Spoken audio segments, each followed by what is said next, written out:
Okay, here we are. So today we are going to be looking at arranging jazz music.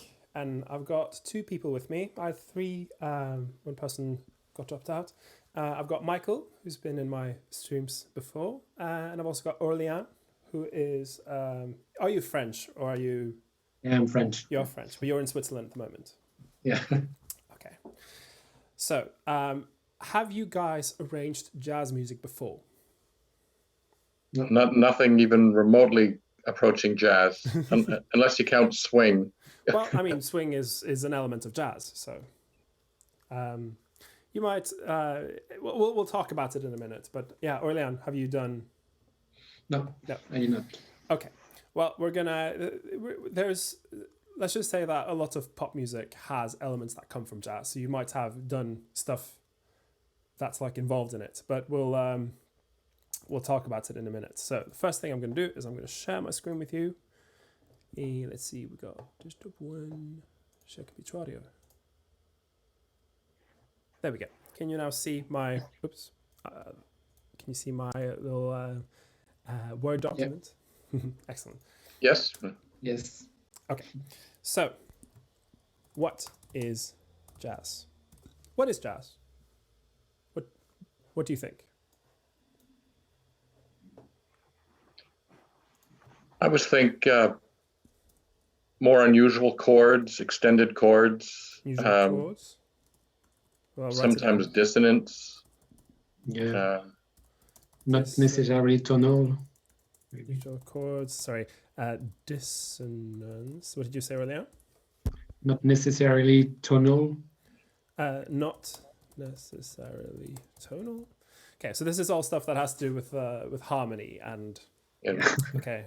Any often rhythmically different as well. So there's some sort of different rhythms. Yeah. Anything else?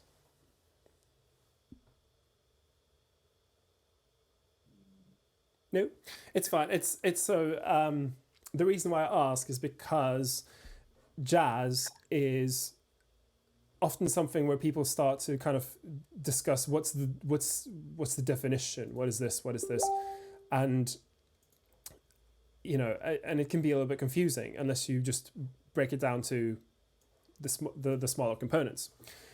Very broadly speaking, jazz is a music genre that has its origins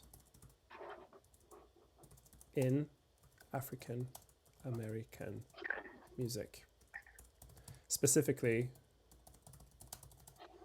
the music of New Orleans around the late 19th and early 20th centuries. And that is, now, of course, jazz music has been around for a really long time. It's not a new genre of music at all. But you do see early signs of jazz music appearing around New Orleans around the late 19th century. And jazz music comes kind of out of two separate, or not separate, but two kind of, it has two predecessors that are of note. The first one is ragtime. And I mentioned ragtime in one of my previous episodes, which is ragtime is kind of the first example of American music, if you will. Before that, it was imported music from Europe. Ragtime was an entirely American invention. The other one is blues. And you find the very first examples of blues music comes from the Mississippi Delta, which is a geographical area in the United States. And I thought we'd just listen to an example of very early blues music so that you can get an idea of what kind of music we're talking about here. Because we're talking about stuff from, you know, early 20th century, very, very old music. So yeah, I'll just play an example here.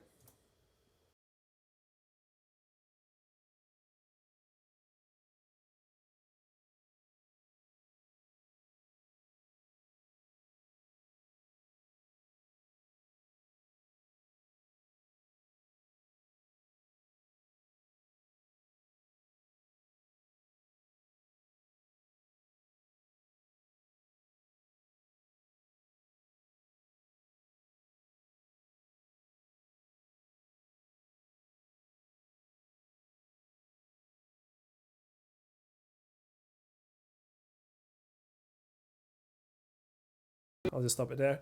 What was your first impression of this music? What kind of features did this music have?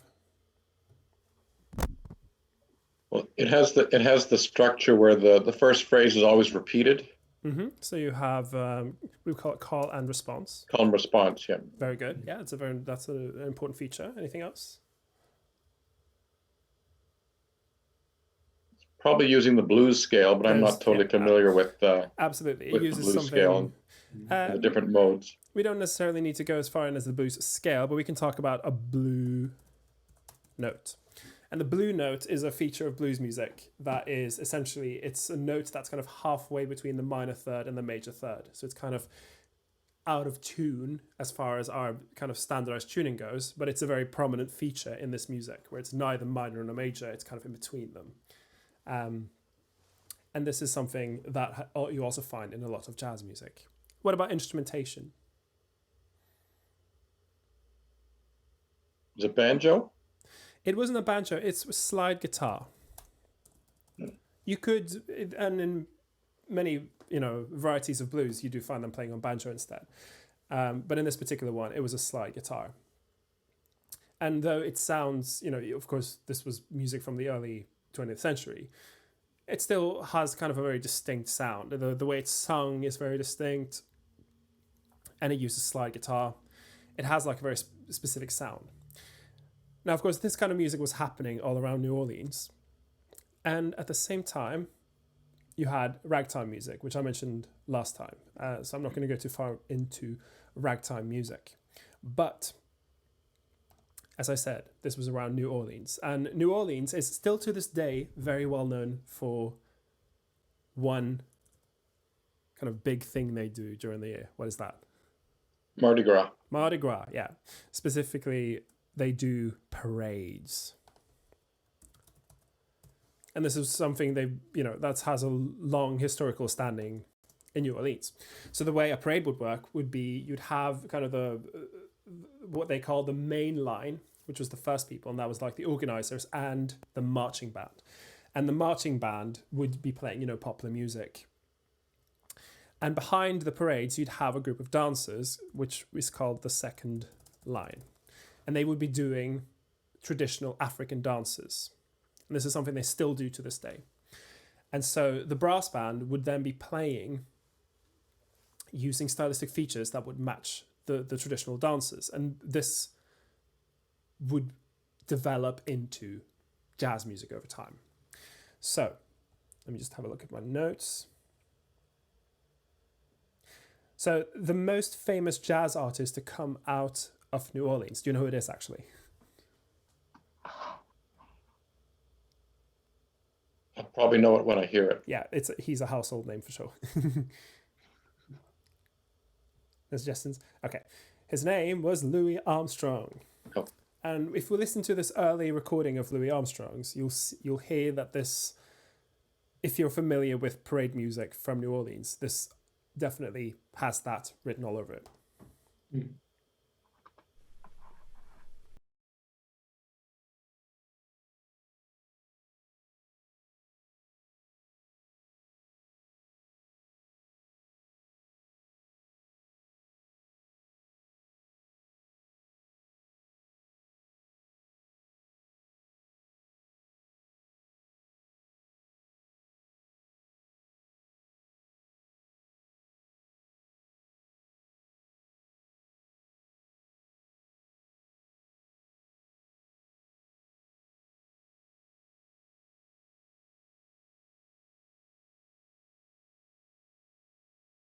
Okay, so can you tell me some characteristics of this music that you heard?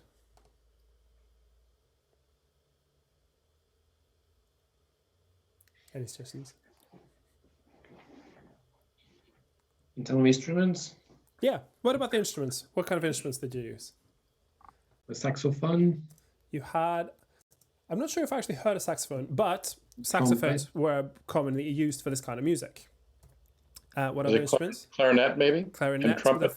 definitely. Clarinets, trumpets, and this one probably also uses trombone and tuba.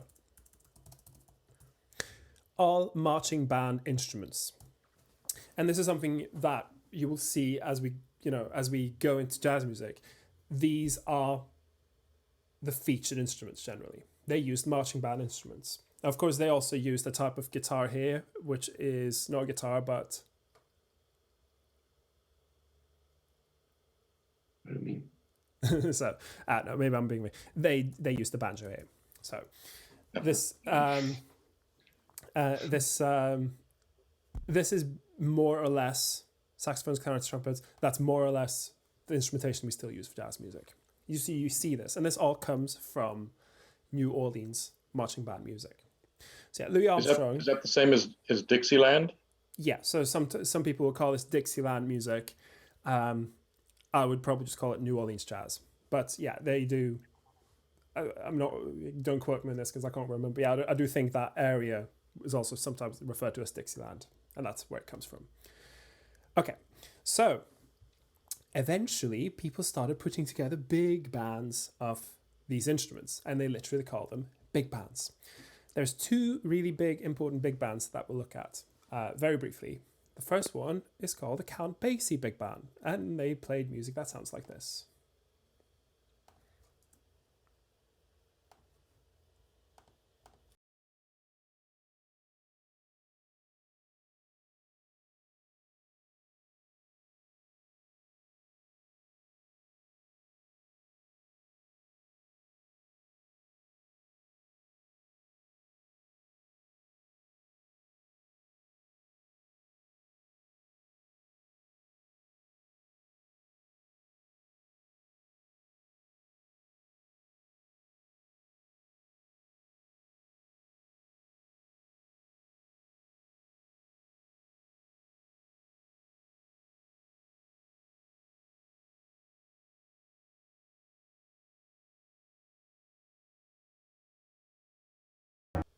Okay, so we only listened to the beginning of this song.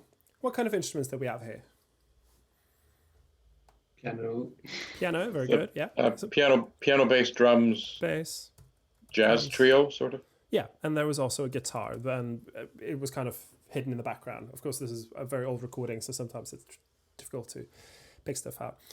These four instruments are in jazz music. They're referred to as a section collectively in jazz music. Do you know what they're called? Rhythm. Yeah, rhythm section, exactly. And the rhythm section is a really important element of jazz music.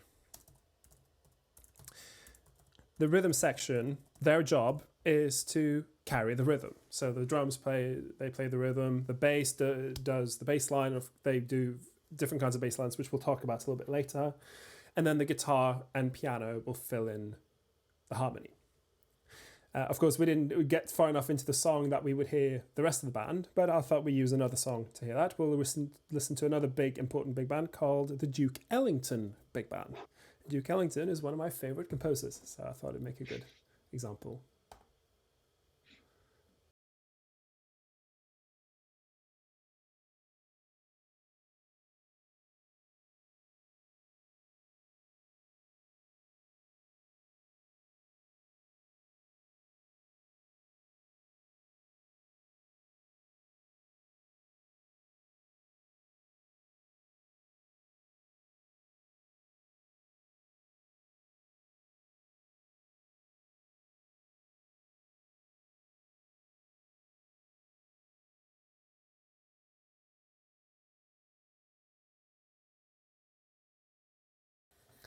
Okay, so what sort of instrumentation were we listening out for here?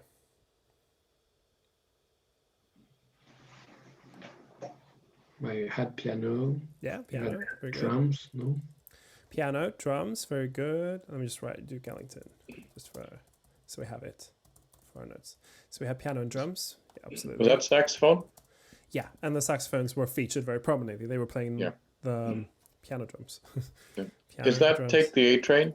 That was Take the A Train, exactly. That's a very famous Duke Ellington song. Piano, drums, saxophones, and then you had a brass section. And I think in this brass section, they even used mutes on the trumpets.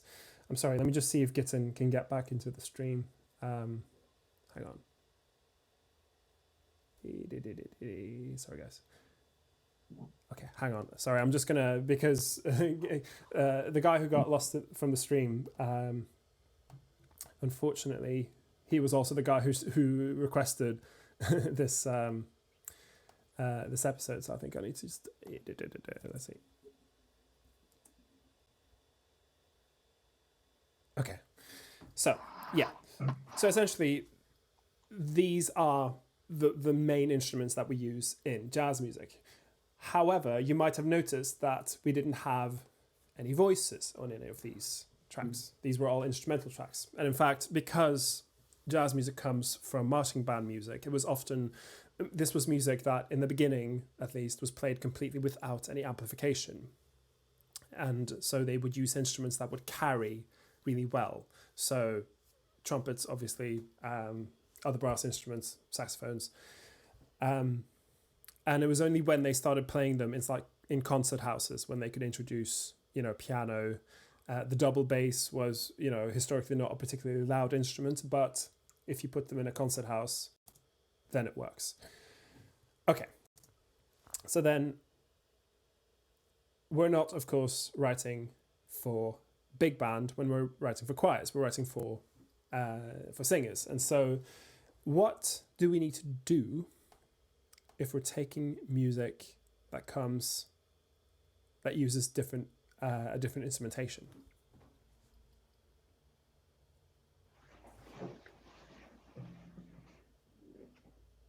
Well, I guess replace some of the sounds that would be used with instruments with voices. Yeah, so you could say even more broadly that whatever the instruments do, the voices need to do. So we need to pick apart what features in the music do we need to put on the voices to give it that same effect. Now, of course, a voice isn't a trumpet and a voice isn't a trombone, so there will have to be some concessions made. You can't just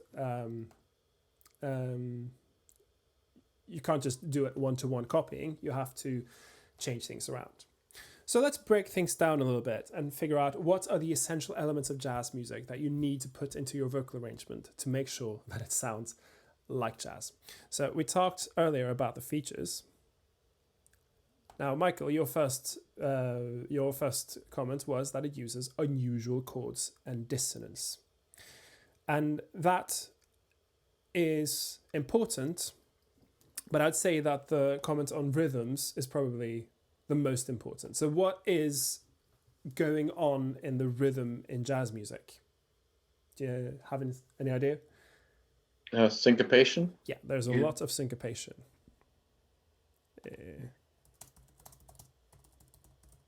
So unlike European dance music, which was largely at the time on the beat kind of music, where syncopation was used, more sparingly, jazz music uses quite a lot of syncopation, and it's a very prominent stylistic feature of the music. So if you want your music to sound like jazz music, you need to incorporate a lot of syncopation. With syncopation, you have two ways of doing it. We have anticipation and delay.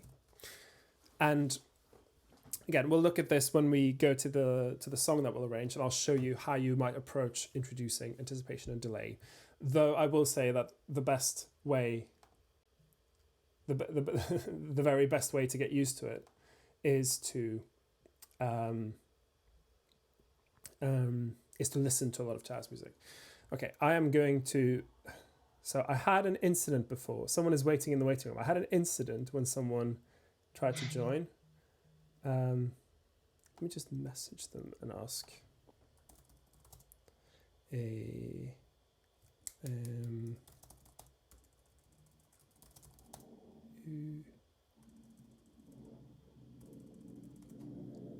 I'll let them in, and then I'll be prepared to kick them out immediately if something happens like last time.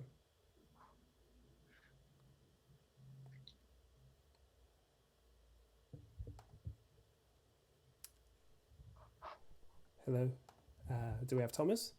Hello, yeah. Hi, how are you? Welcome to the stream. Thank you. So we are currently looking at jazz music, and I just asked about features of jazz music. So we said jazz music uses a lot of syncopation, anticipation, and delay, which we'll talk about in a minute. But also, there is a very common thing done to the rhythm in jazz. So if we talk about the music that came before, whether it be, classical European music or even ragtime music, the rhythm would generally be taka taka taka taka taka taka taka. How is that different in a lot of jazz music? Any suggestions? Well, the divisions between the beat are more swung. Yeah, exactly. We have this thing Like called 50%. swing. Yeah. And swing is essentially that you kind of delay the second part of the beat. So instead of taka taka taka taka, you have ta ka ta ka ta ka ta ka ta ka ta. And this amount of delay can vary. It's not something that's exactly this ratio, So you will find recordings where it's so close to the middle that it's almost like da ga ta ga ta ga ta. And sometimes when it's really late, da ga ta ga ta, to the point where it's almost a dotted rhythm. But swing is a very prominent feature of jazz. So if we're trying to capture that for our arrangements, then we might want to use swing. Okay, so that is the first thing I'll say about the rhythm.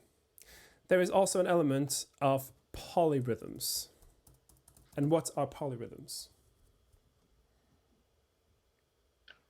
Well, poly is many, so different rhythms at the same time. Yeah, exactly. You've got various different rhythms happening over each other. And this is a feature that comes from African drum music, where a lot of the tension and release would come from stuff like someone playing a triple rhythm over someone playing someone playing a rhythm of 3 and someone playing a rhythm of 4 on top of each other. And it creates this really exciting rhythmic dissonance. So there'll be different the rhythms happening on top of each other. And sometimes this can be subtle, but you will find that it's what we call in classical theory, we'll call it hemiolas, where essentially you have someone doing a different rhythm on top. And you do find it in classical music in the West, but in jazz music, it's an essential component that you need to observe. Okay, Gittin's back. I'm just going to let him in. So long, guys.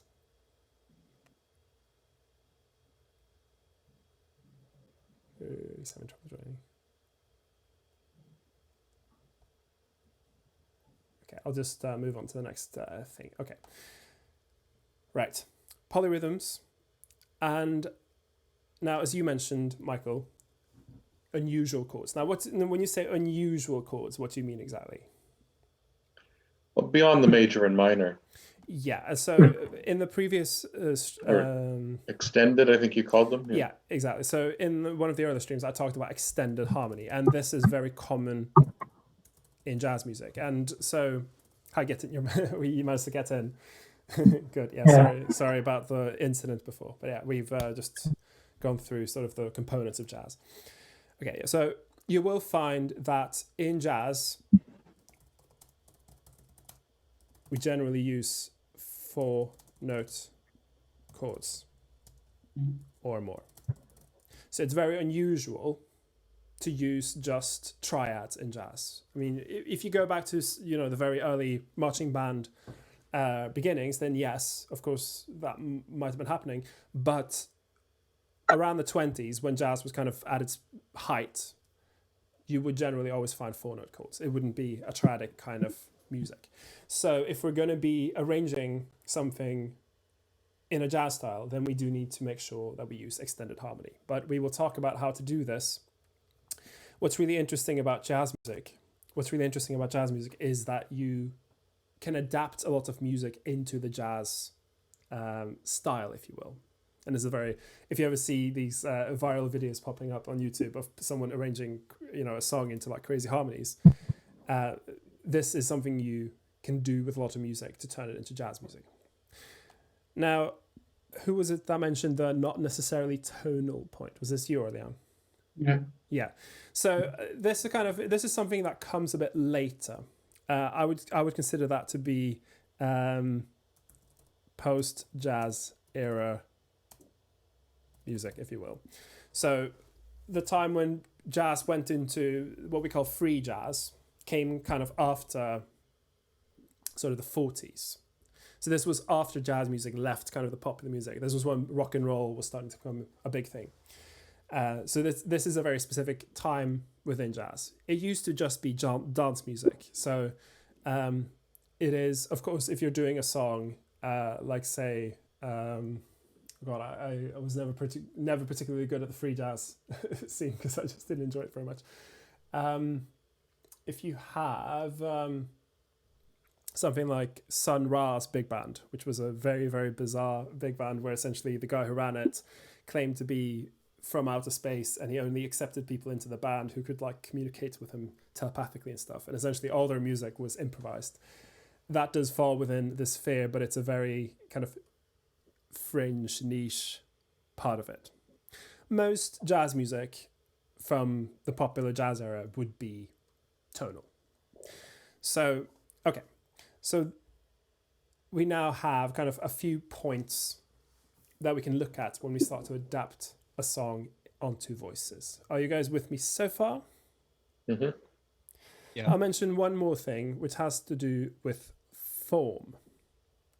Now, what do you guys know about musical form? Yeah. Any idea?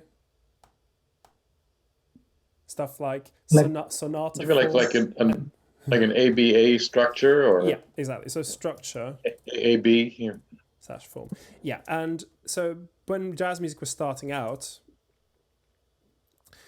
the music was generally done in either sonata or rondo or one of those old classical forms. But of course, around the time of big bands, a lot of big band and jazz music was taken from musical theatre.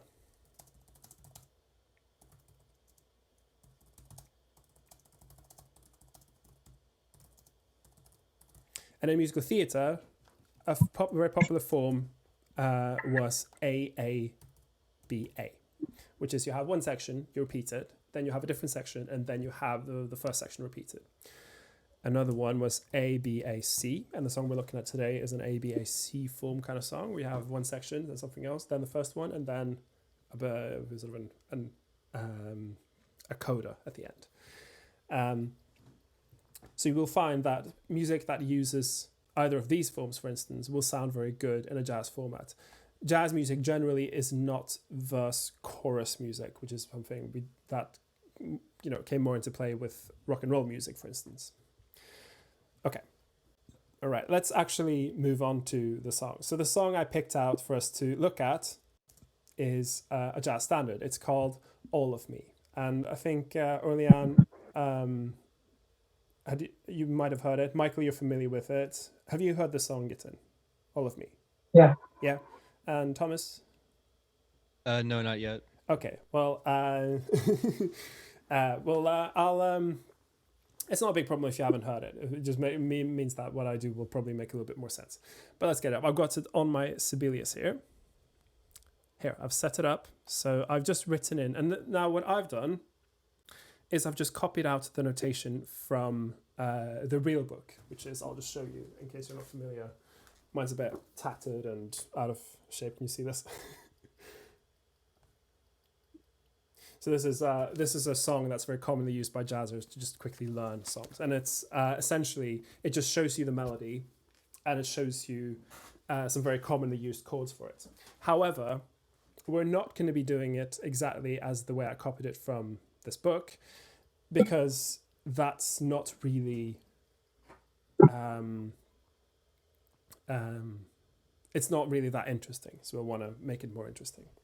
Okay, so we are going to be writing for SAT B choir, and I think for the purposes of being as what's the word, pedagogical as possible, we are going to be not using a rhythm section or anything like that. So everything will have to come from the voices. Okay, so now, as I mentioned, with most jazz music, the harmony you're using is going to be 4 notes or more. So what's the first kind of thing we'll have to decide before we do anything else? Who sings what? Oh, The even before that. pacing of the arrangement. Pardon? The pacing of the arrangement. Yeah, but even though I'm kind of talking, if I have now 4 voice parts at my disposal, but I could divide up these if I need to. So what kind of call do I have to make? Who sings which part of the melody? Yeah, so that comes a little bit later. Okay, so maybe I'm not being very clear. I need to decide how much I want to split up my voices. If you're writing for a big choir, this isn't something that you might have to worry about. But you'll have to decide, right, am I going to go as far as 6 parts? Am I just going to keep it to 5? Am I going to try and make it work with 4? Because this will affect the way you voice out the chords. It's going to be, with a lot of jazz music, you're trying to kind of get the most mileage out of the voices and not double as much as you can. So if I decide to go with 5 voices, then I will arrange and choose my extra notes based on that. Whereas if I go with 8, that gives me, a whole lot more options when it comes to extra notes. But then again, you'll know, I'll know that, my choir has, 10 people. And so I think the best would be to divide them in this way or that way. I'd say for today, so we don't go too crazy with harmony. I love going crazy with harmony, but I'm going to try and, again, be a bit pedagogical about it. We'll keep it to 5. That means that we get a bass line and we get 4 notes. So, yeah. Now, there are different ways of arranging a jazz song onto voices. So let me get my sheet music out. The first one, which is the one that's most closely related to doing classical music, if you will, is choral harmonization. What is choral harmonization? Everyone singing the notes in the chord? Yeah, so the hallmark of choral harmonization is that it's monophonic. So everyone sings the same rhythm. And this is something you find in a lot of big band music. It tends to be monophonic within the sections. If the saxophones have a section where they're doing the melody, they tend to all play the same rhythm together. And generally, melody in the highest part. In the big band, that would translate as lead trumpet, trombone, or first alto sax. So if we're writing out and we're trying to copy this from the big band, then which voice part will we put the melody in? The lead trumpet, first alto sax. Yeah, but in a choir, I mean. Oh, soprano. My bad. Soprano, yeah, no. Or maybe I said big band. I don't know. Sometimes I say the wrong words. Okay, but yeah, So let's soprano? assume. Yeah, so we'll put it in soprano. So now Okay. what's good about this is I think it's already in a fairly good soprano range. Let's see. Yeah, I mean, it goes down to an E, D sharp. Yeah. I think this looks already like it's in a good soprano key. So let's put it in the sopranos. Why not? If you're being more clever, then you will, of course, think about dividing out the melody onto different voices. Let's not worry about that just yet. Let's take the first A and B sections and just stick them on the soprano, like so. Okay. Now, I already copied in the harmonies from the sheet music that I used, but a very important aspect of arranging jazz music is reharmonization. So, first of all, the first chord, I'll just see if I can get I'll just do it on the piano actually.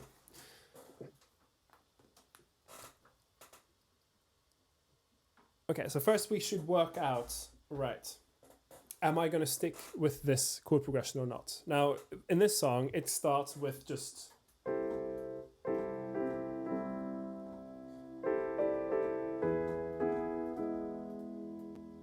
So you have a whole bar here, a whole 2 bars of the same chord.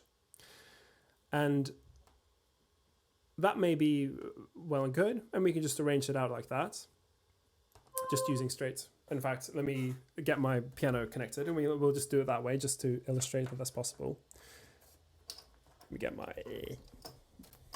got my keyboard like so, and I'll just get the input devices.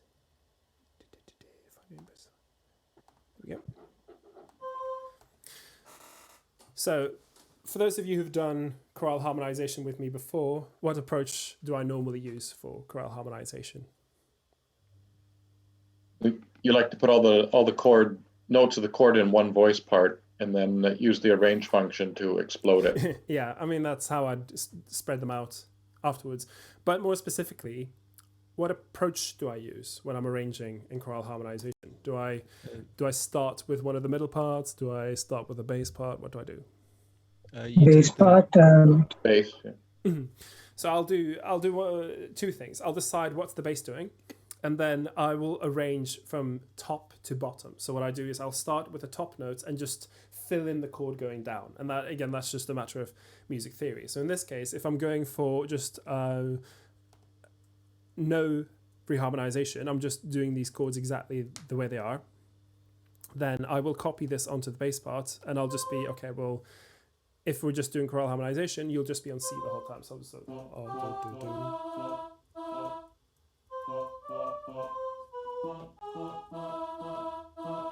like so, and that will be my bass part. This is not terribly interesting, but that's the kind of the most basic way you can do it. And then I'll just fill in. So I'll just be like, okay, well, the top note's C. What am I missing on a C6? Missing A, G, and E, like so. And I'll just do that for each of these chords. Very, very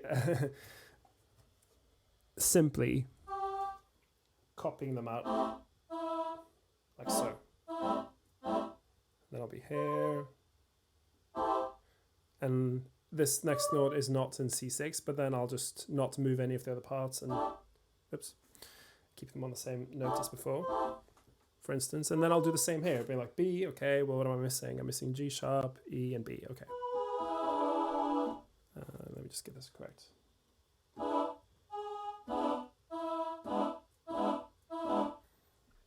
And this already gives me a very basic jazz arrangement, where all I've done is I've done choral harmonization, and I've just used the harmonies that I found in a bit of sheet music. Of course, it's not particularly interesting, and in this case, I've divided the sopranos in 2, which I think is fine, and let's just decide that that'll be what I do. Let's keep the chord symbols in the top part for now. Now, what's good, and if you've seen the previous streams, normally if you do top-down harmonization like I just did, and you've put the melody in a good soprano range, normally doing a top-down harmonization, you will end up with all the other parts in a good range. So it's a really useful way of approaching it. Okay, let's just listen to this quickly.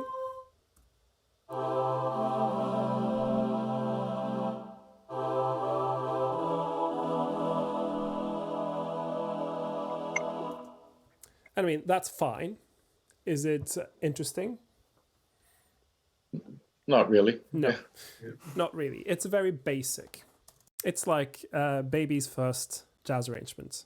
So let's try and mix things up a little bit, starting with the next bar. So quick Sibelius question. How did Sibelius know how to distribute those notes when you had 4 notes and 3 staffs?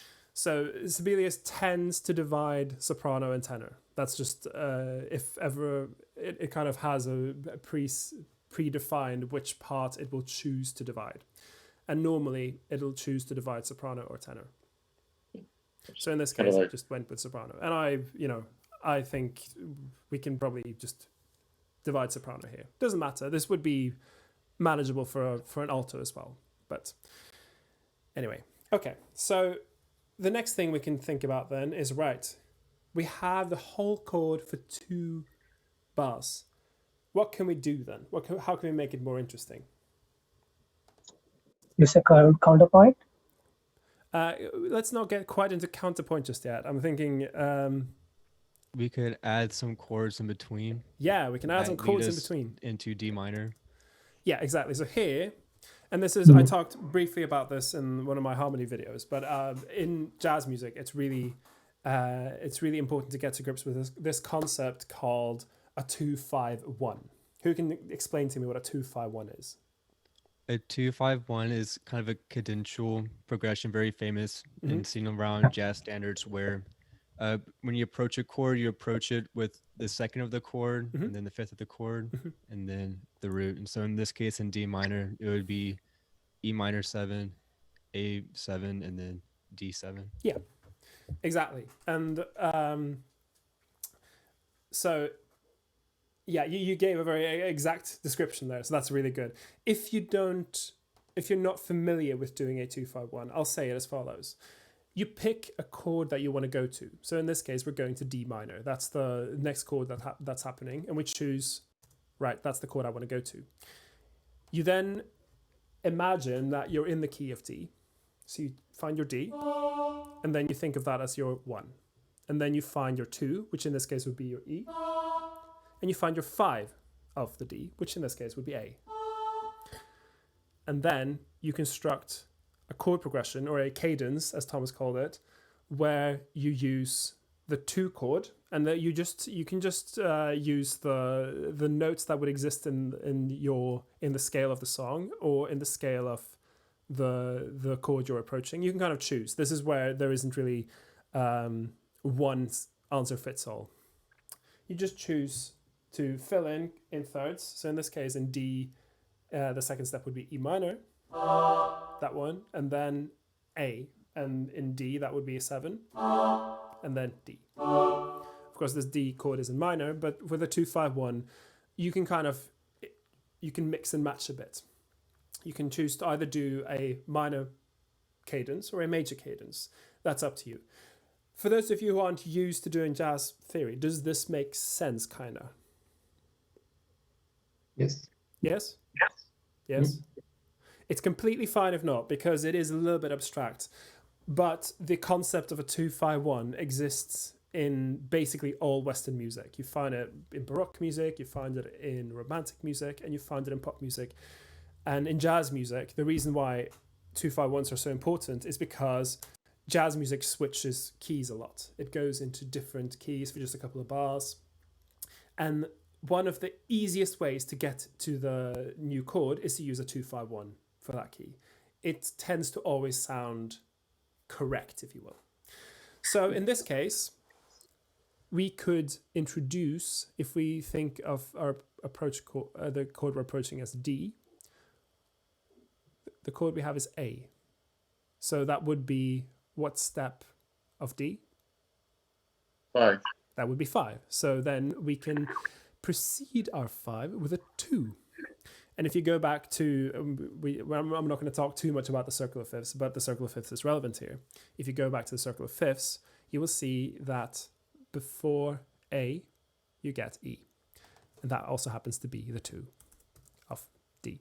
So you can then move the A7 one bar later and start with an E minor. Now in this case, if I'm choosing to do it this way, I'll also have to check that the melody fits. And here, A, G, E, yeah, that fits. And then here, we'll talk about this because we also have a few notes here that aren't part of the harmony. And there's various ways of approaching notes that aren't in the harmony in jazz, but let's worry about that when we get to it.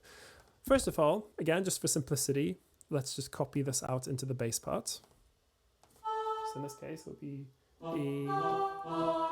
I think you can select the whole bar and it'll automatically take it down. What do you mean? Like you can select the whole bar, and in Windows it's Control plus down arrow. So oh yeah, you just mean, okay, so you mean like moving them down, like so. yeah, Yeah, I'm just writing in Control plus down, so it'll shift 1 octave down. Yeah, I see. I'm changing, because this is a melody line, I'm just changing the entire line, just keeping the rhythm. In fact, what I'm going to do here, let me just get my keypad out. because I'm using a laptop that doesn't have a keypad. I'll move this guy onto A, D.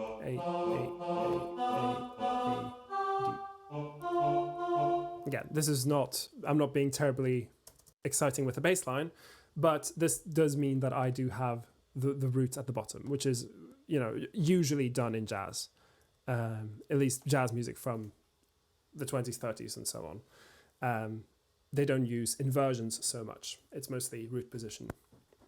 Okay, so here, E minor 7. Now the A is not in the chord of E minor 7.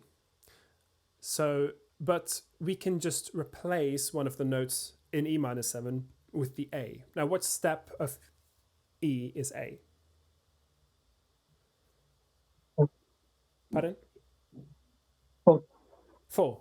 Yeah, exactly. It's the 4th step. So generally, in the chord of E minor, or in the key of E, any tonality, or in any key really, what note will we generally be replacing with the 4?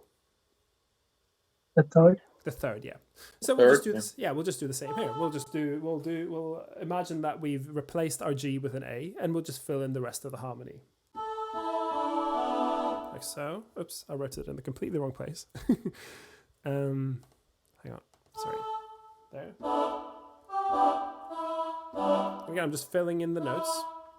And here I can choose to either change chords on the beat or after. I'll change on the beat, because why not? And then I'll just do the same. Fill in my E, my A chord.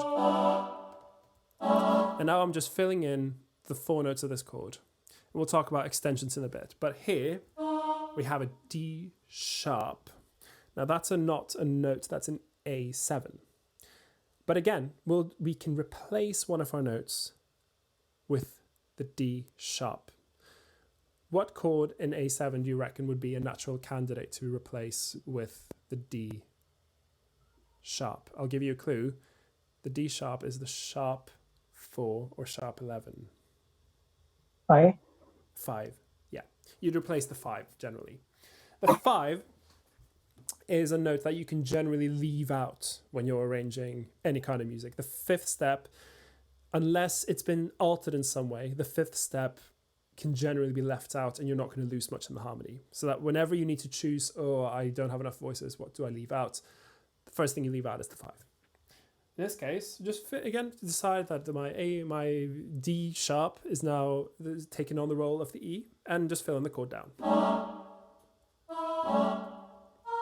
Now here I have a B flat, which in A is the flat 9. So what do you think that replaces? The 8. Yeah, exactly. It replaces the 1 or the 8, exactly. So it replaces the A in this case, which means that I will then fill in the other notes. Thomas, have you done a lot of jazz theory before? Perhaps a little bit. I know enough to get by, that's all. Yeah, okay. Well, I hope I can, again, this is probably quite basic for you, but yeah, I hope we'll get something. Okay, so then I'll think that my A is now a B flat, and I just fill in the chord going down.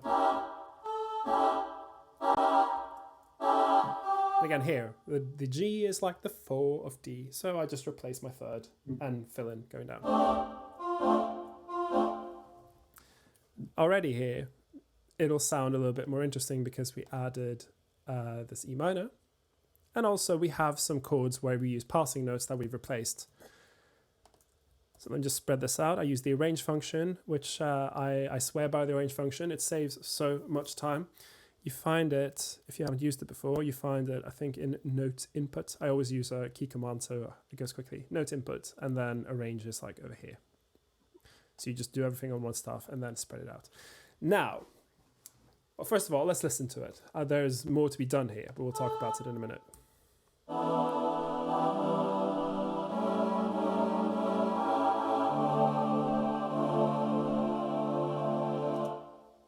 I mean, does that sound correct harmonically, first of all? Yes. Yes? Yeah, I agree. That sounds correct correct harmonically. You'll find, as long as you avoid having a semitone interval at the top, then you can get away with quite dense harmony. We'll talk a little bit more about it as we introduce some more clashing notes. But we've neglected a very important aspect of jazz music, which I mentioned in the beginning. What have we neglected to do? Modify the rhythm to have Pardon? polyrhythm or Yeah, or more complex rhythm. Doesn't even have to be polyrhythm. We need this to be more syncopated. Right now, it's very on the beat. Can't you see I'm no good without you? It's not particularly interesting rhythmically. And this is the case for both of these. The first phrase kind of has something, all of me. It does have an anticipation here. This is an anticipation. It's when you take something that's on the beat and do it before it's supposed to happen. Let's see here, all of me, that's good. And then it's on the 3. Can we change this next phrase to make it more interesting rhythmically? You could have the supporting harmonic structure go down in quarter notes besides triplet quarters to get the polyrhythmic. Sorry, could you repeat that, please? You could have the harmonic structure, so the soprano 2, alto, tenor, and bass go down in quarter notes to get the 3 against 2. Yeah, I see what you mean. Polyrhythmic thing. That would definitely be polyrhythmic. But let's keep it a little simple to begin with. Very, as I mentioned, we have an anticipation here. What can we do here if we're not doing an anticipation?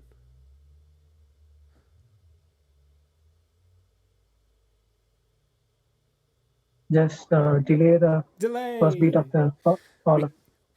We can do a delay. Actually, maybe this phrase is not the best for doing a delay, just because I personally want to keep this triplet because it helps if we have an underlying feeling of 4, then having a triplet does create polyrhythmic features. So I'd say let's anticipate it. So it would be all of me, 1, 2, why, don't take all. So we'll anticipate our why. So we'll just have all the notes happen an 8th note or a quaver early, like so. Already this will make things sound a little more like jazz music without having to change any of the notes, really, just having them appear in a different place. And I'm not going to clean up the lyrics too much, but just having there. And often when I do in choral music, and even, whatever you're doing, if you have syncopated notes, it's always quite nice, I think, to put little accents on them to make them like very deliberate. So let me just put on the click so you can hear. I'll just play you this phrase to see how it just sounds a bit different.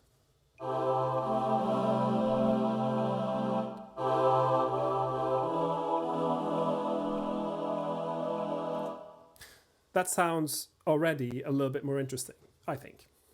If I could say so myself. Are you with me so far? Yes. Yes. What we can do in the next phrase then is we can do the opposite. We can do a delay. So we can delay any of these. Which one should we delay? Should we delay the all, the of, or the me?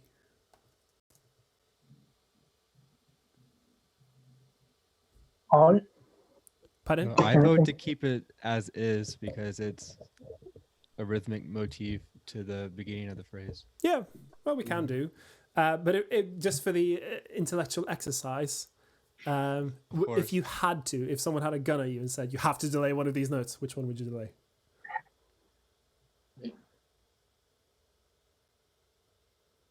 Would you change all to an 8th note? I could do. What I would... Okay, so, you might disagree with me. What I would do is I would delay the entire phrase by an 8th note. It is... the reason why I do this, I'll tell you why, because my teacher had a really funny way of describing this. Like so. I'd literally do it like this.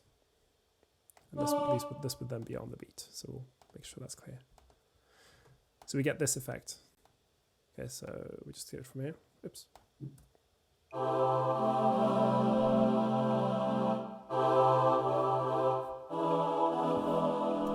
So you get this delay of the first one. My teacher would call this the Frank Sinatra delay. Do you know why? He often sang off the beat, or behind the beat. Yeah, well, you could say that of all jazz singers. They all play around with the timing, and indeed all instrumentalists. But specifically, he would say, and I always remember this, he would say that this would be a moment for him to look at the people in the first row, and he'd go, "All of me, why not take all of me?" And he would be able to point at them and delay it. I just find that a really silly visual image, but it does mean that I then remember it and I can do it. So in this case, it just creates this really exciting syncopated effect. And yeah, I'd say more so than the harmony, I would be considering how do I change the rhythm when I'm changing a song into jazz style. For instance, this next phrase, "Can't you see," is very, very not jazz. And the problem with a lot of jazz sheet music is it's not. It's written out to be easy to read, but then the problem is it doesn't sound like jazz music. So, yeah, let's work on just a little bit more on the rhythm in this phrase. What can we do in the "can't you see" phrase to make it more jazz? You could put the words "you see" starting on beat 3. So you just move it an eighth note over. Can't you see, like that? Sorry. So Yes. what you mean is, can't you see? Yes. Yeah. Because then you're playing, and this happens in a lot of pop music as well, you're taking what people expect. The C is like the strong word here, and you're putting that on an offbeat. And that's a very common thing also in pop music. So it's a useful tool. Just move these a little bit out of the way.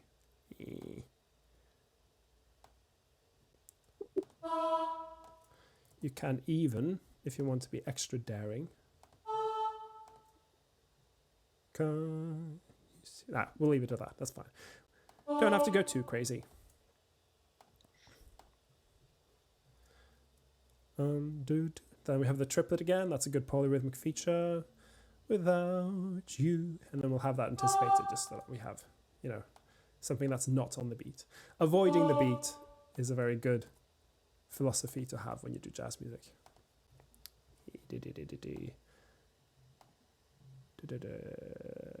going for notes like so. There. Okay, so already this will sound now a little bit more like jazz.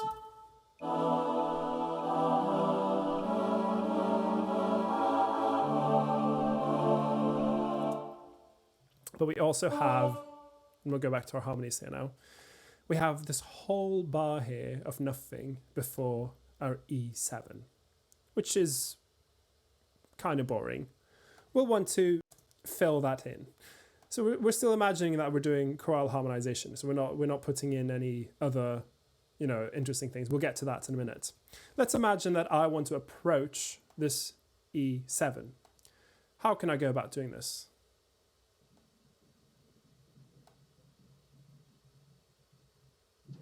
Is that the 2-5-1 again? Yeah, we can employ a 2-5-1. Now we have to be careful. The melody is on an F. And in the key of E, what would the 2 be? D. F sharp. F sharp, yeah. And then it would be, yeah, it's fine. It would be an F sharp. This would be minor. So it's a bit of a danger sign if you have a melody that's a semitone removed from the harmony. And then you have to think, is this going to work? And I think I'd probably opt for a different solution. So, how would I do this?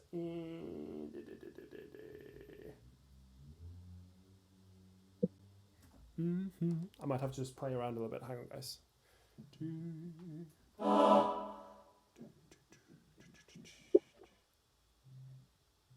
Do you want to do a diminished? Pardon? Want to do a diminished? Diminished. Maybe we could do a diminished. Okay, so diminished chords. You find 2 varieties of diminished chords: whole diminished and half diminished. Whole diminished chords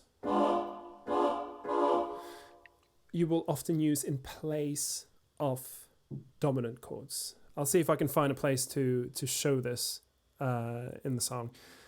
I'm trying to imagine, because you'd want to end up on something like that. Actually, this one's probably better. Okay, let's do a tritone substitution. Who here knows about tritone substitutions? Yeah. I've heard the phrase, but I don't know it. Okay, you familiar with it, Thomas? Yes. Yes.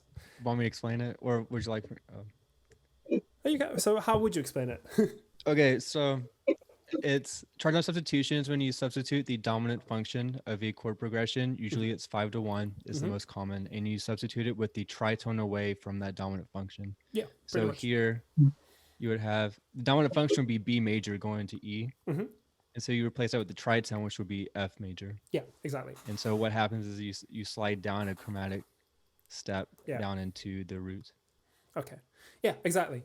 So tritone substitutions are very important when you're doing jazz music, and they can sound a little bit scary, but they're actually not. They're less advanced than you think. So a tritone substitution usually happens on a dominant. So in this case, we want to get to our E7 here. What is the dominant of E? B. B. B, yeah. So you'd think that.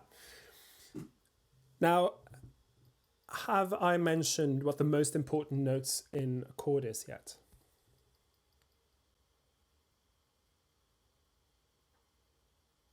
So 1 and 3. Well, I mean, the one is important, of course. But if you're thinking about any note in a chord that isn't the root that are the most important, there's two that kind of always take precedence. Which are they? The leading tone Yeah. is like 5-1. Usually leading tone is the most important. Yeah. And the leading tone is, well, I mean, I tend to think of there as being two leading tones.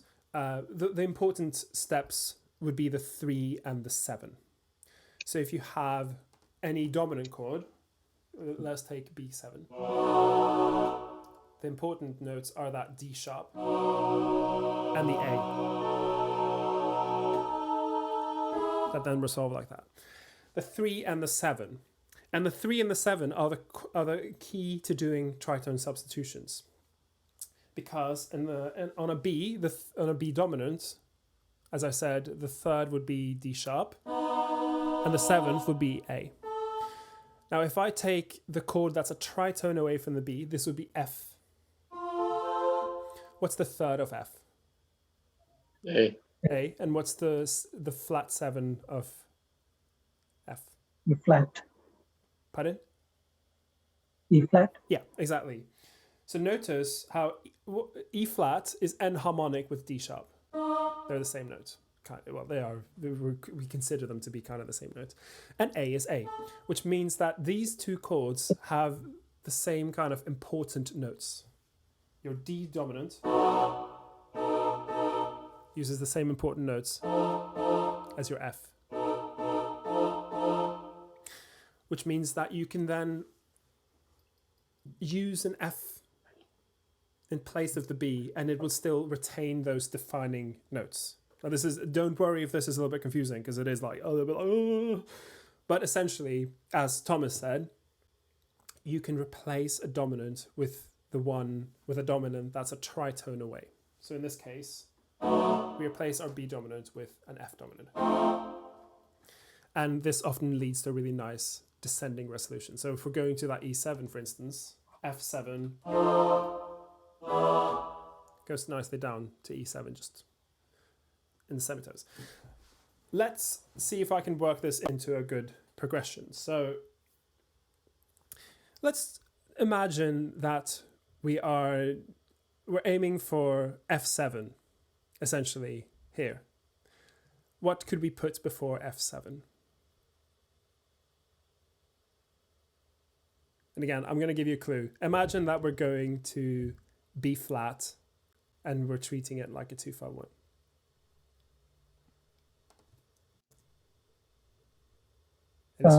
C. C, yeah, very good. We can just do a 2-5-1 in B flat. In this case, So we have D minor 7, and then C minor 7. It could perhaps sound a little strong, but let's try it out. Again, I'm just imagining here that I'm doing a 2-5-1. So in this case, C minor 7, F7. And notice that the melody is on F, and the F is the 4 on the C, but that's kind of fine. If you have a minor chord, it's generally fine to have both the 4 and the 3 together. If you watch the advanced harmony stream I did, what did I say about what dissonances are, or what kind of extra notes will generally always sound fine? Oh, was it tones?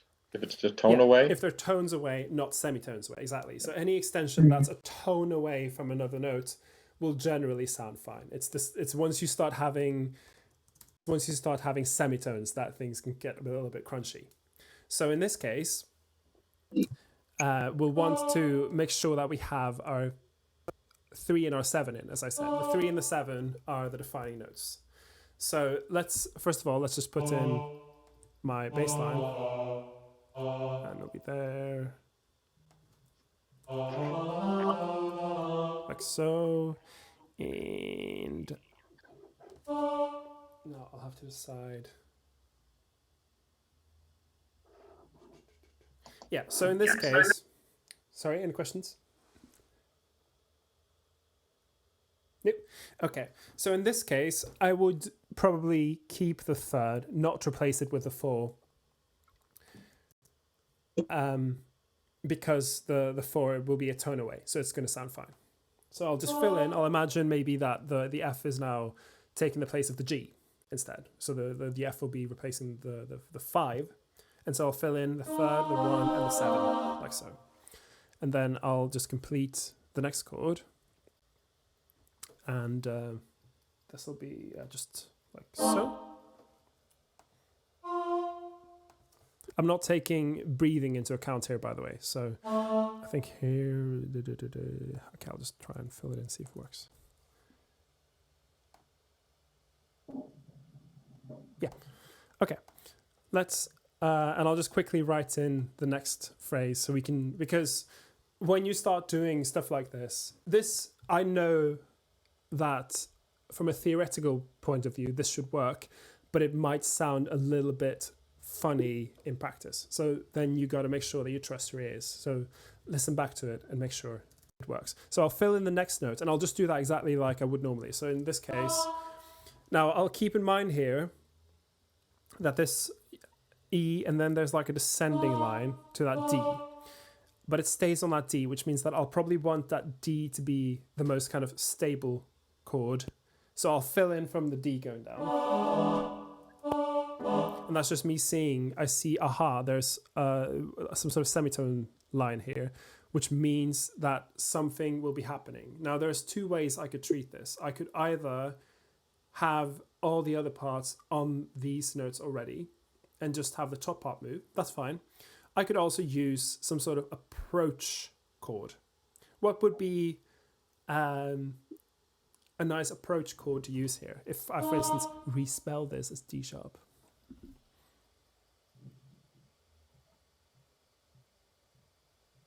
B major. E major? B dominant, I'll say. But yeah, B. B would be a good... Yeah, because it's the dominant of E. That would work. Now here, let me see if I can... if I just decide... how am I going to do? Oh, you know, I'll just do a straight... like so. I'll just do that. Okay, let's listen to this because now I'm doing kind of a lot of stuff just on the theory, but it has to sound good in practice. So we got to check it before we commit to it. Now you can go crazy with it. You can do so many of these 2-5-1s, little bits of 2-5-1s everywhere, and already you will get quite interesting harmonic stuff happening. Now Sibelius doesn't believe that sopranos can do Bs, but that's not true. They should be fine. By the way, I haven't done anything with the voice leading yet, and that's not something we will be neglecting. We'll be talking about it in a minute. But for now, I'm just working out what chords can I use. Okay, so let's go from here.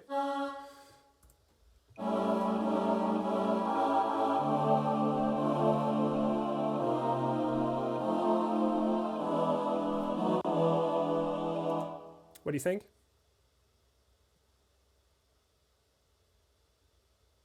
I think the harmonic rhythm, the C minor, F7, and then E, is a little bit too slow. So yeah, we have your ear goes into F major besides keeping it in E and A. Sorry, could you repeat the last bit for me? Oh, I'd say, at least for me, when I was listening to that, my ear just kind of went straight into like the key of, F major or E flat besides keeping it E. And so going back into E was a surprise. Okay, so what we can do then, we can try and make our cadence kind of sound a bit more like it's going towards E. So as I mentioned, we're doing a tritone substitution. So we essentially, our F dominant is taking the function of B dominant.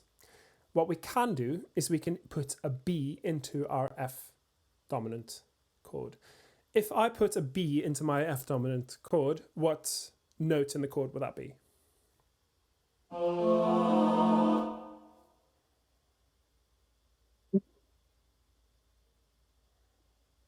Lowered fifth or raised fourth? Yeah, exactly. We're talking about sharp 11. I usually write them out as. This can make it sound a bit more like it's in B. Next thing we can do, and then again, this is where you have to be a bit careful. You can put a G flat into this C minor 7 to make it more like what it's replacing, which is this chord, F half diminished. Now you have to be careful because we have an F natural here, and of course we want to be very careful about our semitone clashes. The way to deal with this is to put it down so that you get the interval of a major seventh instead. So in case this doesn't make sense to you, what I want is this chord. Or what I want is I want this chord and then this chord. And then kind of going there. But F would clash with G flat. So what I do is I put it down so that instead of having the interval of a minor second, I end up with the interval of a major seventh. So I'll show you in both ways. So let's imagine that I'm putting this up there. And then I'll just put all of these up so you can hear what they would sound like. E, D, D, D, D, B.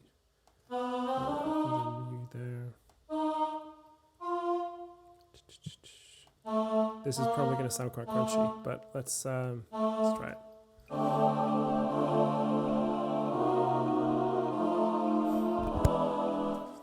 So if I put that G flat down to say in the tenor part, and then now I started thinking about voice leading, which is not easy in this case. But let's just think about it completely from trying to work out what would just work harmonically. You'd want to have this part on the E flat, because that's important in both ones, and this one could be on, say, B flat and then A, and then this person could then, actually I'll want to have it on maybe B and then A. Let's try this one. So now what I've done is I've effectively made this flat 5, and it's going to sound a bit crunchy, but it might sound just a little bit closer to E than before.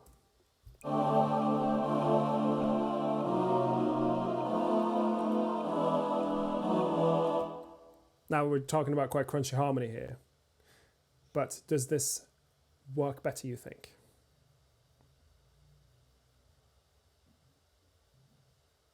I never trust my ear with chords like that when they're getting out of my comfort zone. So I'm never totally sure, especially with the MIDI sounds.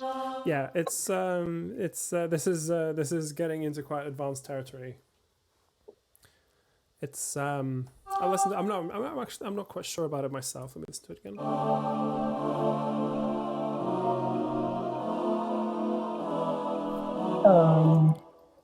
Do you want to repeat that without you again and add the same without you, that part?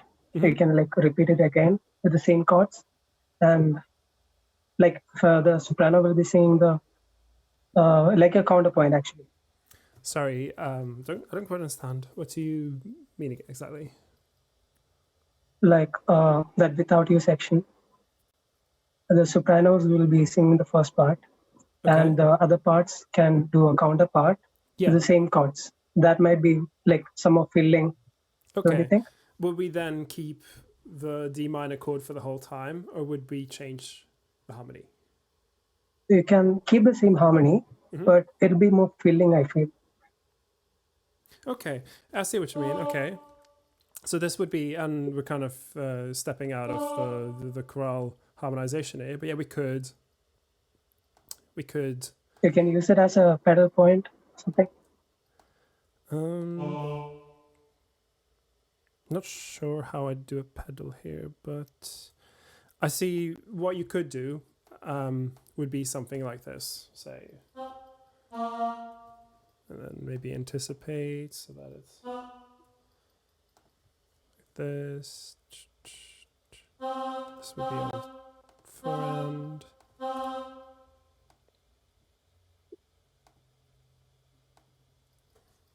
And that's a D, D.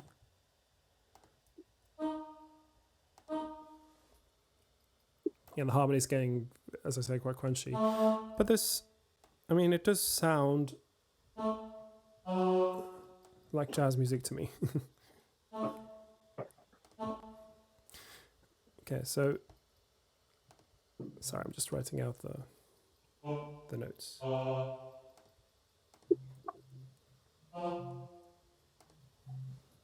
So it'd be something like this: without you, and then they'd go without you. Oops. Without you. Something like that. So you get call and response, kind of. That just might make things work a bit better. Let's listen to it. Let's see if that sounds okay.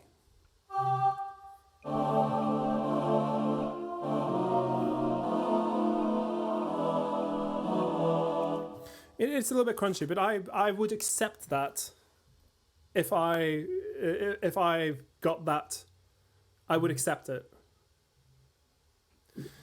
Again, you can see that you can kind of go very crazy and out there with this kind of approach. You can reharmonize things any which way, and use all sorts of different approach chords.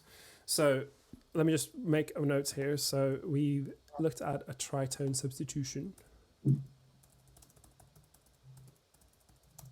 replacing a dominant with one tritone away, and this works because the 3 becomes the 7 and vice versa.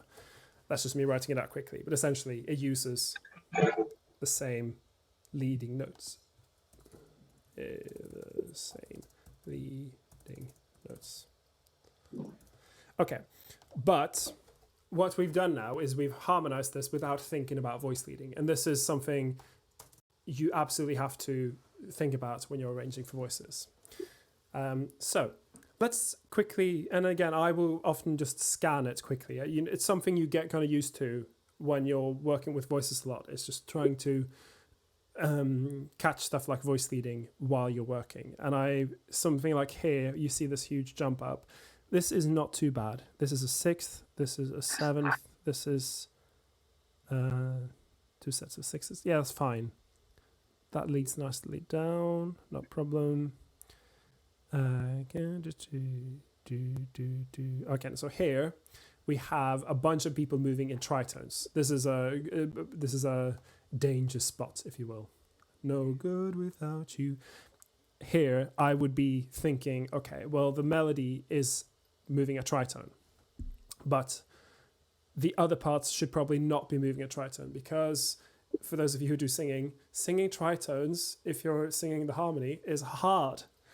And this is something where you might want to change the voice leading a bit. So let's look at it. Essentially, soprano 1, can't change it because that's the melody. That's fine. We'll just, what I do then is I will choose another harmony note that's close, that will work. So in this case, I can move that G down to, say, an E. And then I'll move this E down to the F sharp. I'll move this one down to, say, the A. Now, what I'm missing here is the G. So then I'll be thinking, would I rather have the G or the A? And maybe I'll have the G, because we do get then here A, G, then if these guys go on C sharp here, then the tenors can go on A here. And now this line will be a lot more singable. It should still have all the important notes in it, but it will be a lot more singable.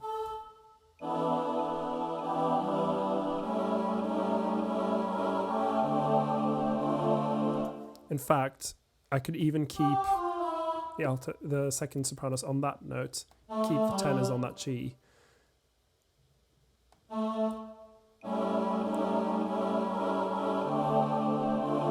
That sounds quite smooth and great, and it's a lot easier to sing.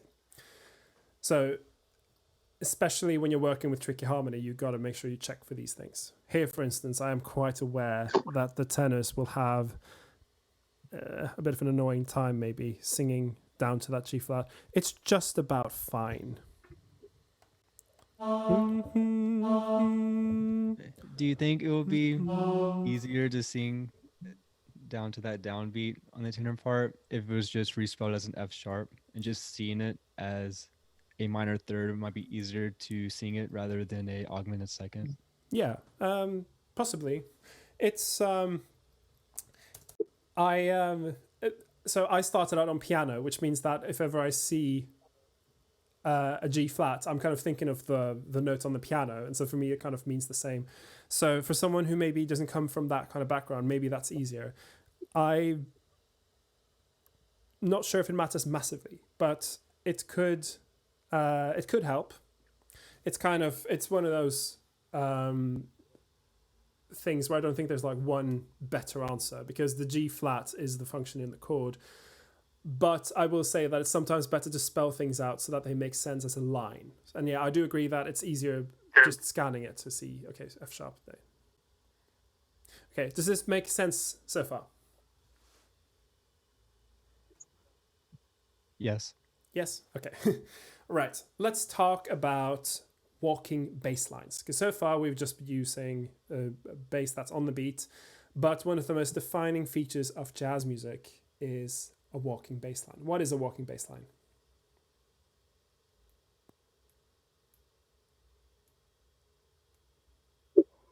Is it just Who wants to go?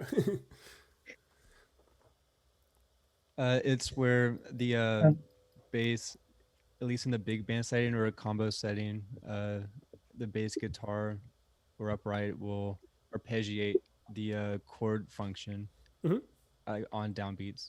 Yeah. Or on quarter notes, more specifically.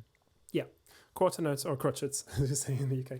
Yeah, so what it is the bass part will play a note in the chord on every beat of the bar.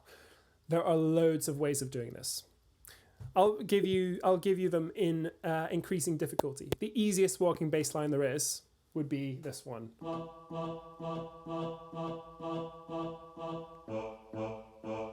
Yeah. There, exactly. That is not terribly exciting, but technically speaking, because it's on every beat, technically speaking, it's a walking bass line, but it's a very boring walking bass line. So the next step is to introduce the fifth. So it'd be like this.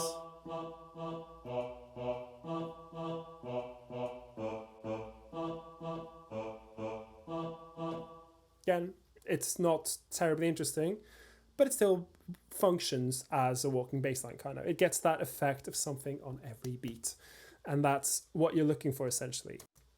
It's that, and this is where the polyrhythm aspect of things can get really exciting. If you have that constant stuff happening on one beat, and then you have stuff like triplets and syncopations happening on the top, that creates rhythmic dissonance, as we call it, where essentially the top parts are kind of tugging against the bottom part. So it's a very effective way of establishing that kind of rhythmic dissonance by having a bass note on every beat. And I mean, pop music still does that. You go to the club and they have a thumping bass on every beat for the same reason. Okay, but this is again not very interesting. So let's take it one step further. Let's introduce the third as well. Now here you can create more of a line, something like this, for instance. And that's also a perfectly acceptable walking bass line. So you approach it up, or you can approach it down.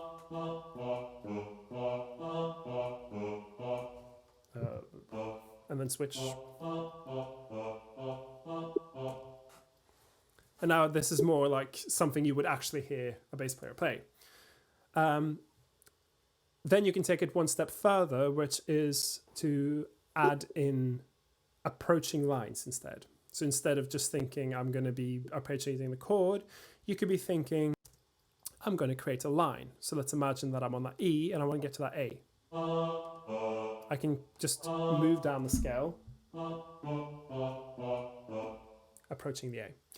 So that's more of a scale type of approach, but it also then has that same effect of being on a repeat, and it approaches the A. Now, of course, here you might end up with notes that aren't in the harmony happening above. This is fine with a walking bass line. It's not, you don't have to have a chord note on every beat of a walking bass line. It's most important that you have one on the first beat of the bar, and you might also think about having one on the third beat, just so that the harmony remains clear. But again, this just comes from experimenting, essentially. And again, with choirs, you want to make sure that there is voice leading happening the whole time. So in this case, I try to keep it within as narrow a range as I can, but also make sure that it has maybe mixing up the amount of notes I use. So for instance, here, on the A, I could be going. Oops, I wanted to get the second bar, not the first. Eh.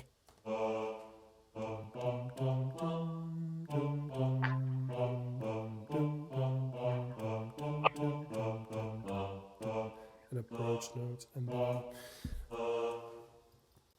there's essentially loads of different ways you can put together a walking bass line, and you can do this with voices. And it's just, I like to remind myself to put in breaths here. So I'll be like, dum, dum, dum, dum, dum, dum, dum. And then what beats should be emphasized generally in jazz music? It's the same as in pop music. 2 and 4? 2 and 4, yeah. So you might, if you want to really bang in this, you could write in a little tenuto mark on the 2 and the 4. You can do this. And then I'd want to put any breaths not on the 2 and 4. I put it on the 3, like so.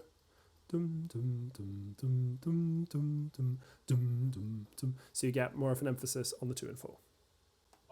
Again, I'm always quite fond of putting in breaths like this,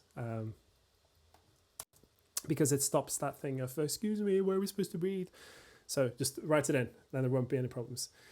Okay, now, I've written in a walking bass line here, and I can just harmonize the other notes normally, and it should still sound fine. So let's just do that quickly, and we'll just do the same thing. Let's add in another extension here. So instead of just harmonizing straight down using the harmony notes here, let's think, okay, I want to add in, let's add in another extension. Now, here, for instance, we're in E7, and if we're just filling in straight down, we'd of course go E, D, E, G sharps. That's easy enough. One of these notes we could change to an extension. Which one would you suggest?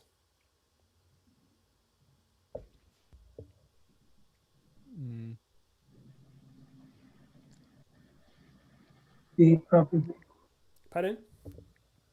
We could do The sharp. last one, third one. Okay, Thomas, what would you do? I was originally gonna say 9, but the only thing that you could replace with the 9 is the tenor, and I don't think that's very affordable to have the 9th so low in the chord. So I would also say you could replace the 5th with a sharp 11, as we did prior. What would you replace, Gittin? Okay, now I'm thinking so. It's fine. So there's, I will say there isn't really a right answer here. It's just as long as you're avoiding clashes with the melody, and as Thomas said, you don't want to put the extensions too low. The tenor is not super low, but it's getting to the point that maybe putting an extension all the way down there is not going to be sounding that great. But I'd say I agree that the 5th step should be changed. And you could change it with either a sharp 11, like Thomas suggested. You could even replace it with a sharp 5, like so. Like so. Let's do it with a sharp 11 first. And then we'll just do that the whole way going up. So I'll just... And now here, it's a B natural, which means I can't do that anymore. But then I could change one of the other notes. So what could I change here?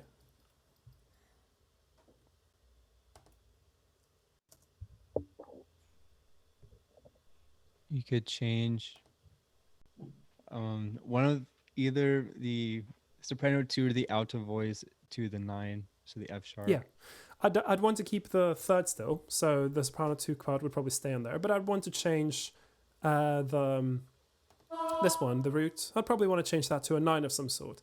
Now I can choose on a minor chord or a dominant that's going towards a minor chord. We tend to use the flat 9th generally.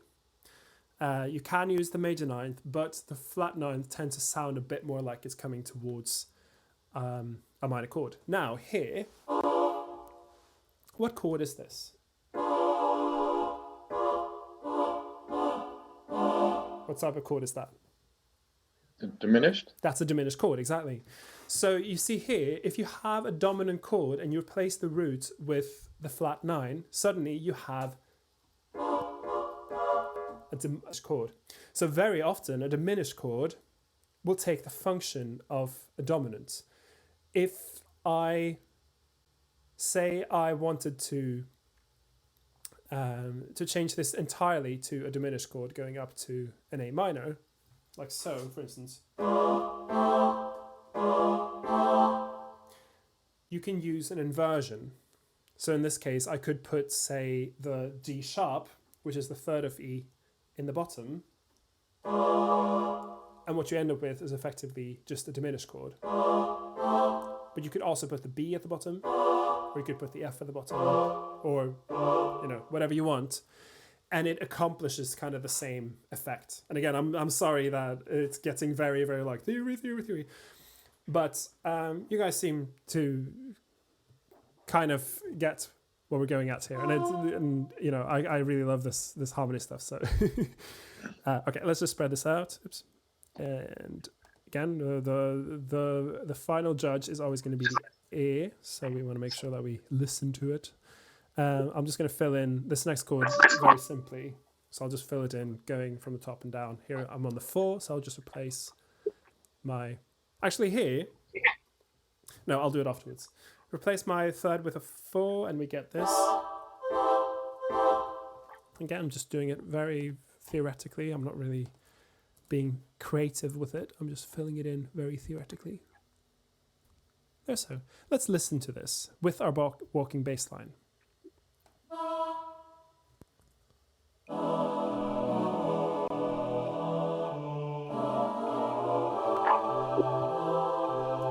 Let's put our top parts in isolation to see what they sound like then.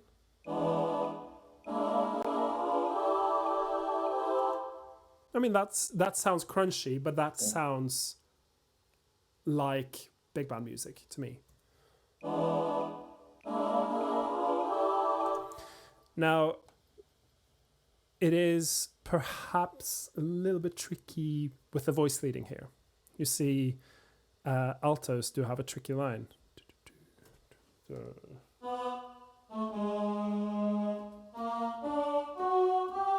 That is not a very singable line. So now voice leading will have to take precedence. So I'll have to think, okay, well, I need to simplify this because it's going to be impossible to sing it. So and then we will simplify the harmony bits. I could, let's just put them on the 7th, on the 5th. So B, this, we'll deal with that in a minute. I think maybe that F natural will be fine. And then maybe I'll stick these guys down on an E instead. So then you get this line, which is a lot more singable than what I had before. So sometimes with voices, you'll have to make some concessions when it comes to the thickness of the chords for voice leading. But I do think it's very important that you put voice leading first, because you could have a great big chord with 5 extensions in it, but if they can't sing it, then it's kind of no point. So we'll do, and then let's look at our second soprano part.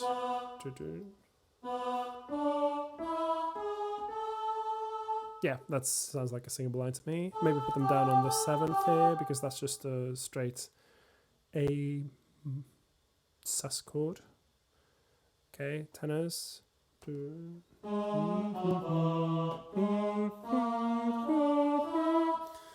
Okay, then this isn't too bad actually.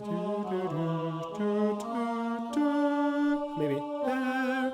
So have them go down instead. It's getting a bit high, and also you can double the 3rd in a minor chord. Okay, let's listen to this.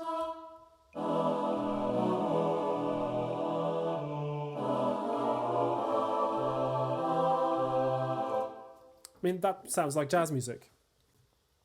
But we still have this thing of these being very on the beat. So should we delay or anticipate? What do you think? I'd say anticipate the word them. By an 8th note. Yeah, exactly. Let's do that. So just do that quickly. Boom.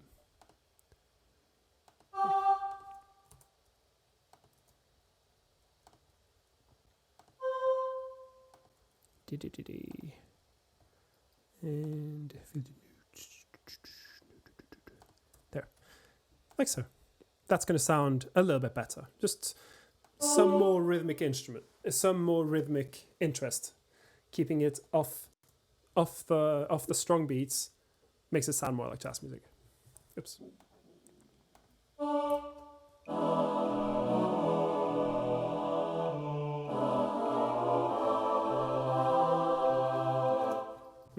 And then we can reharmonize a bit more, put more stuff off the beats.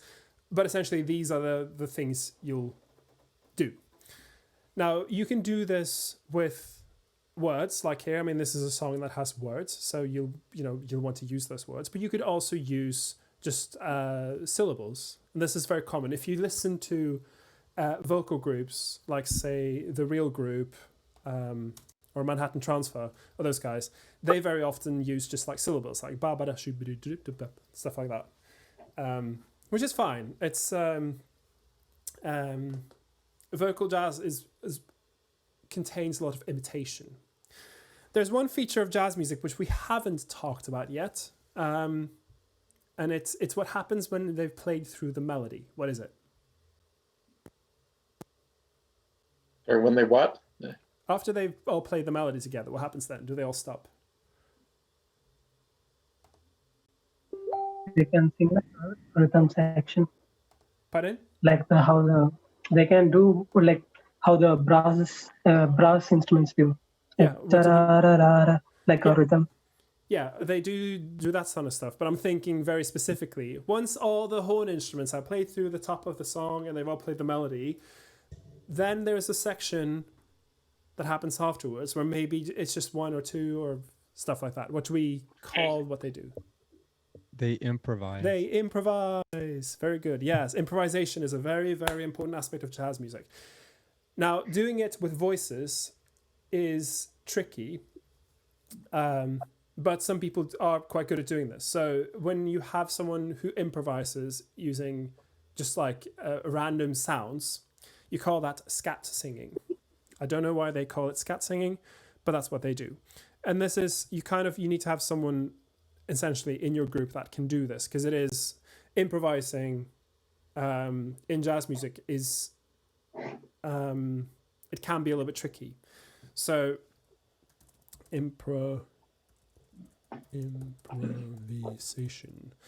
So you have scat singing. You also have something called what's it called? Vocalise. What's a vocalise? Is that when they just make up sounds instead of words? No, so that's scat singing. Scat singing is making up words. Yep. Vocalise is using words. And Yep. typically, if you have vocalise, that's something they've done beforehand. So that's more like a compositional. I find that improvisation is easier when it's all planned out ahead of time. Yeah, it's I mean, it's very exciting. If you have good soloists, it's very exciting to see what kind of stuff people come up with in the moment. But of course, there is always the chance that it's going to sound, terrible. So, of course, if you write something out, then that's more like a controlled way of doing it. If you have, very often in big band music, you have a section of the song where everyone plays something together that's not the melody, and it's also not improvisation. Have you heard about this concept? Not like the bridge. No, not like the bridge. This is okay. I'll say what it is. You can have something called a soli, which is essentially a written out improvisation like line that people do together. So it's like a tutti improvisation, but not improvised. It's written out. And of course, you can do this with singers as well. I'm not going to go too far into this kind of stuff because it's a little bit beyond the scope of what I'm doing today. But it is, if you have a group where you have someone who can improvise, then absolutely you should use that. So what you can do then is you can write in your bass line, walking bass line, and then you can have some sort of backing part in the other parts. And then you can either just have them doing oohs, filling in the harmony. So in the case here, if I have my D-7 and my G7, I would just choose maybe in a fairly low range for them. So it's not going to be to piercing. So I'd maybe choose to have the top note on an F. Just fill it down, and then I would fill in the next chord and just have them do it on the beat, just to give them some sort of pad to improvise over. Or you can create more of a line where you do something like...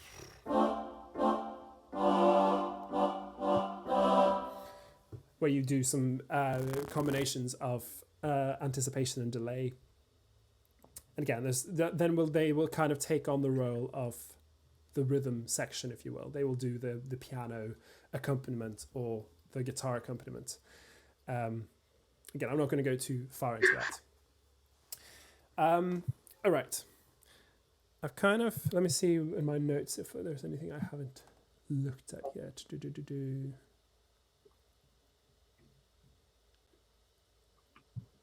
Yeah, I'm aware that the people who own the Zoom account, the London Contemporary Voices, are kind of keen to do something at 6 o'clock, which is in 15 minutes.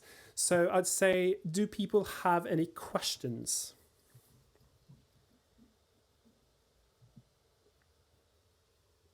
No, I'll probably take a look at it again later with in front of the keyboard to try to, better understand a few of the things you did with, tritone substitutions. Yeah, I am.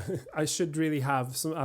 Maybe there's some sort of plugin where I can show the keyboard on the bottom here. I haven't figured it out, because it is there is a fair bit of theory that goes into jazz harmonization, and I find that it's useful if you just sit down and try stuff out. Listen to jazz music. It's getting used to. Like when I first heard jazz music, I thought it sounded ridiculous. But then, I listened to it more and I kind of got more into, there's all sorts of funny dissonances and, that's actually kind of interesting.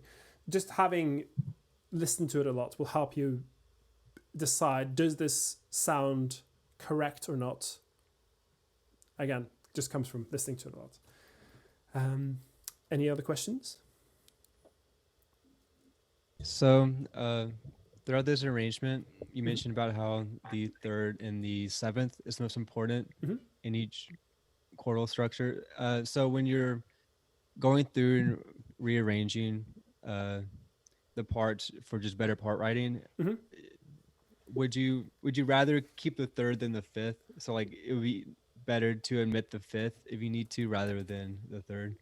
I would not omit the third at all, or the seventh if I could. Okay. I would always try and keep those in and rather omit the fifth.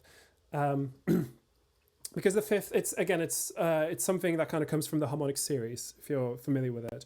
The fifth is so closely related to the root that if you have a chord with the fifth and one without, it doesn't really change the quality of the chord at all. Just because they're so close, the fifth is so closely related to the root that it's almost like it's not contributing anything to the chord, to put it that way. So yeah, I'd definitely want to keep the third, keep the seventh, and then I would rather omit the fifth and maybe put in an extension. So you can take out the fifth and then say put in the ninth, or you could put in the 13th, whatever you want. I did in my previous, and I'll post a link to this. In fact, I'll post two things in here. I'll post a link to the folder, because I published or I just wrote out a sheet with all the kind of common extensions you get. Let me I'll see if I can find it, and I'll just put it in the chat so you can have a look. If you're not used to picking out extensions for chords, I'll give you essentially a few very common ones, and you can try them out on the keyboard. And again, it's not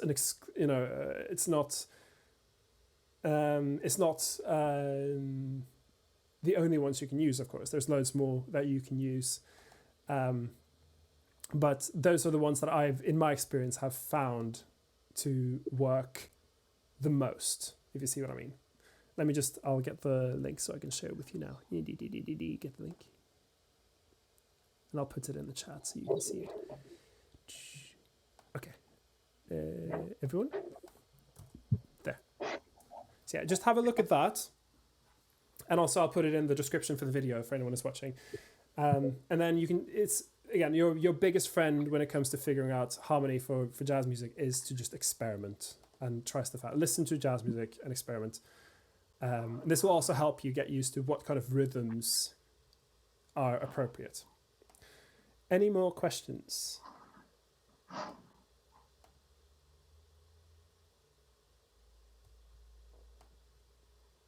No? I'm good. Yeah, you're good. Again, I appreciate that. It's a lot of theory and stuff to take on. So that's fine. It's a lot to cover in just a really short video. But I hope it was at least somewhat useful. And again, you can apply a lot of this stuff to a lot of different types of arrangements. But yeah, I think I might just call it here, just because I'm a bit worried that someone's going to join, someone's going to log in, and I'm going to be disconnected. So thank you guys for joining me. I'm going to put in the chat. Again, this is completely optional because I am running this class free for people. But if you want to give me a little tip or something, then you can put a little bit of money in my PayPal pool. It's completely fine if not. It's just in case you want to. And I want to thank you guys for joining me. And, feel free to join me. I'm going to do another one next Wednesday. And if you have anything you want me to cover, or if you want me to talk more about this, then let me know. And I will talk about it, unless it's something I know nothing about, like, I don't know, throat singing.